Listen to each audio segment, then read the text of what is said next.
जी ने कहा है कि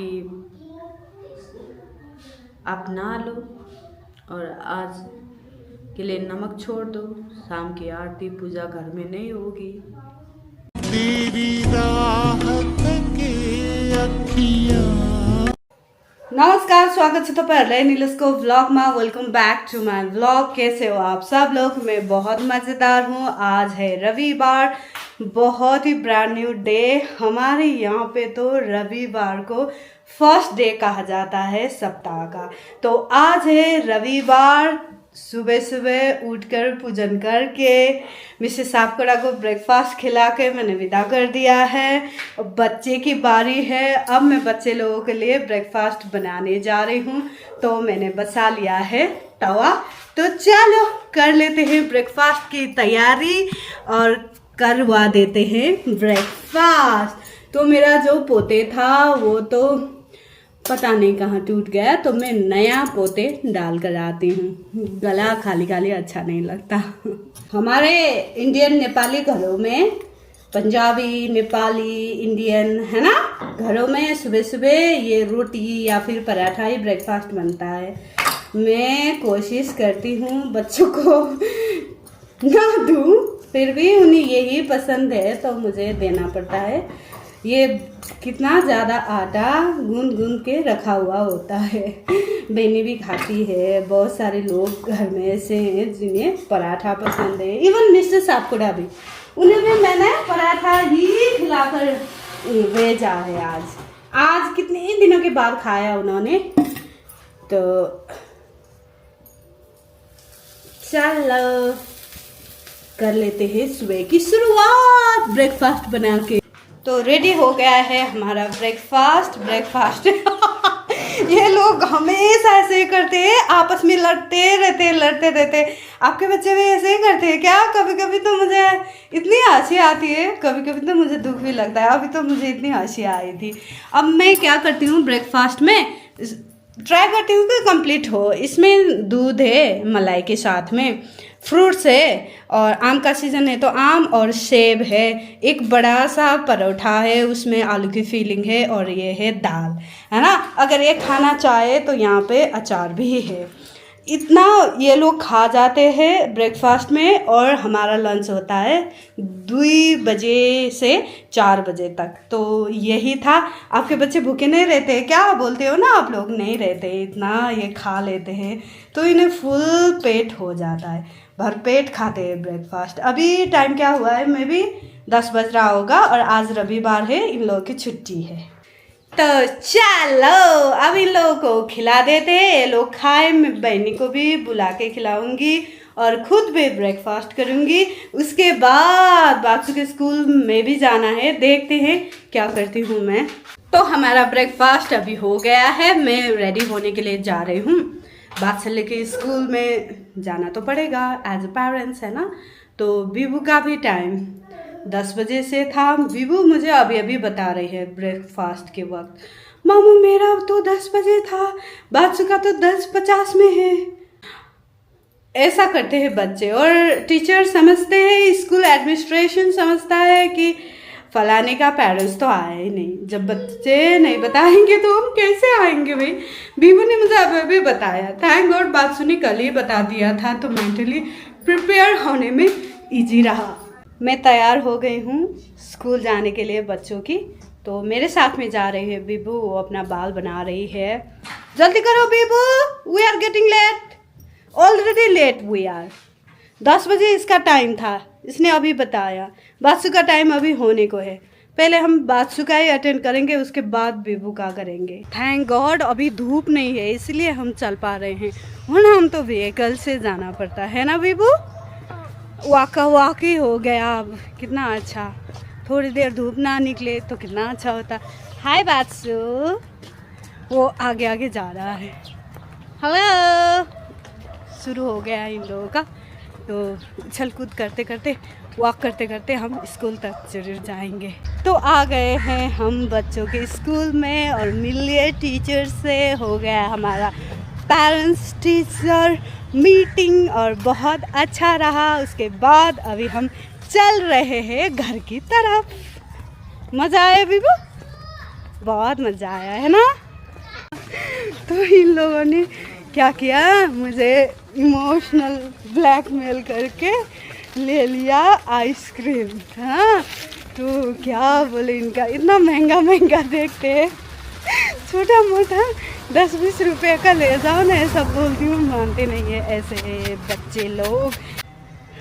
अभी हम यहाँ पे है सोसाइटी के मंदिर पे, तो वो लोग दर्शन कर रहे हैं, मैं तो करके आ ही गई।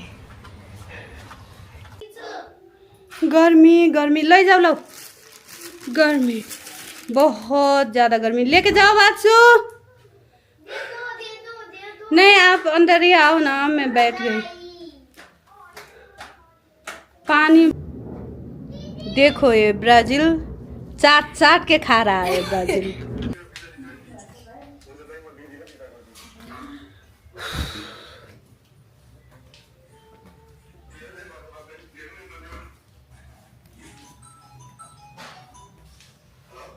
क्या बोलूँ मैं, दुखी हूँ। मैंने अपनी नानी माँ को कल खोया और मुझे आज पता चला, तो इतना दुख लगा ना। एक अध्याय, एक चैप्टर था लाइफ का, वो ख़त्म हो गया। धीरे धीरे बूढ़े बुजुर्ग लोग जा रहे हैं, बच्चे लोग ज़िंदगी में आ रहे हैं, और ये सब कुछ देखकर लाइफ को और गहराई से समझने के लिए हमें मुश्किल हो रहा है। वो याद एक अध्याय अस्थाया है मेरी ज़िंदगी का। वो याद, बहुत सारी बातें, बहुत सारी पकवान, बहुत सारे रिचुअल्स, बहुत सारे काइंडनेस, बहुत सारे सेवाएं मैंने नानी माँ से ही सीखी थी। वो बहुत नर्चरिंग थी, बहुत गिविंग थी। उस वक्त तो बहुत छोटी सी उम्र में शादी हुआ करती थी। नाना जी बहुत बूढ़े थे। नाना जी का भी उन्होंने कितने कितने सालों तक सेवा किया। वो गोदी में लेकर नाना जी को चलती थी, अंदर बाहर करती थी। शौच भी वो कपड़े पे ही करते थे नाना जी। उन्हें पोंछती, उन्हें हाइजीनिक रखती। और हम जाते कभी कभार, तो कभी उन्होंने ऐसा फील नहीं कराया कि वो ऑलरेडी ट्रबल में है, वो ऑलरेडी इरिटेटेड है, वो ऑलरेडी फ्रस्ट्रेटेड है। एक पेशेंट के साथ वो रह रही है। मुझे हमेशा उन्होंने वो प्यार और अटेंशन दिया। कितने सारे पकवान, कितनी सारी बातें नानी माँ के साथ अब ख़त्म हो गए।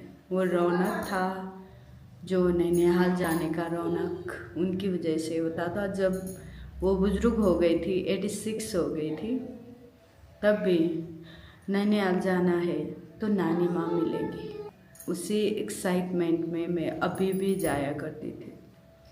बच्चों को नानी माँ की बहुत सारी बातें सुनाया करती थी।